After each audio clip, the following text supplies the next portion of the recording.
কোটা সংস্কার আন্দোলনকে ঘিরে সংঘর্ষে খুনের দায়ে জড়িতদের বিচার ও সন্ত্রাসমুক্ত ক্যাম্পাসের দাবিতে আজ সারা দেশে কমপ্লিট শাটডাউন কর্মসূচি ঘোষণা করেছে বৈষম্য বিরোধী ছাত্র আন্দোলন।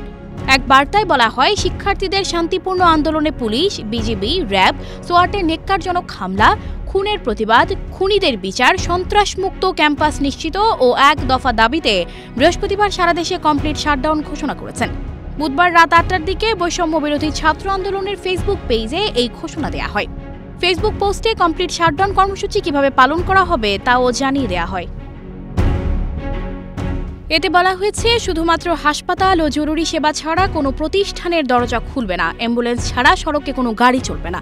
সারা দেশের প্রতিটি স্কুল, কলেজ, বিশ্ববিদ্যালয়, প্রাইভেট বিশ্ববিদ্যালয়, মাদ্রাসা শিক্ষার্থীদের এই কর্মসূচি সফল করার আহ্বান জানানো হয়। অর্থাৎ জরুরি সেবা ছাড়া দেশের সবকিছু বন্ধ থাকবে। অভিভাবকদের উদ্দেশ্যে পোস্টে বলা হয়েছে, আমরা আপনাদেরই সন্তান, আমাদের পাশে দাঁড়ান, রক্ষা করুন।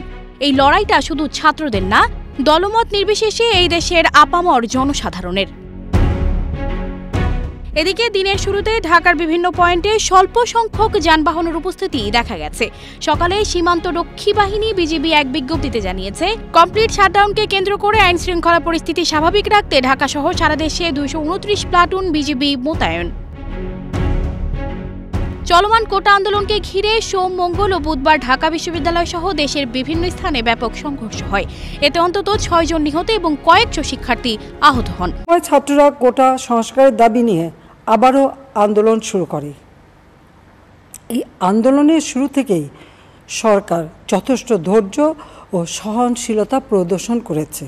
নতুন কর্মসূচি ঘোষণার কয়েক মিনিট আগেই জাতির উদ্দেশ্যে ভাষণে প্রধানমন্ত্রী শেখ হাসিনা আন্দোলনকারীদের সর্বোচ্চ আদালতের রায় আসা পর্যন্ত ধৈর্য ধরার আহ্বান জানান। সর্বোচ্চ আদালতের রায় আসা পর্যন্ত ধৈর্য ধরে অপেক্ষা করার জন্য আমি সকলকে বিশেষভাবে অনুরোধ জানাচ্ছি। সানজিদা রহমান, প্রবাস খবর। সমাজ উচ্চ আদালত থেকে ন্যায় বিচারই পাবে, তাদের হতাশ হতে হবে না।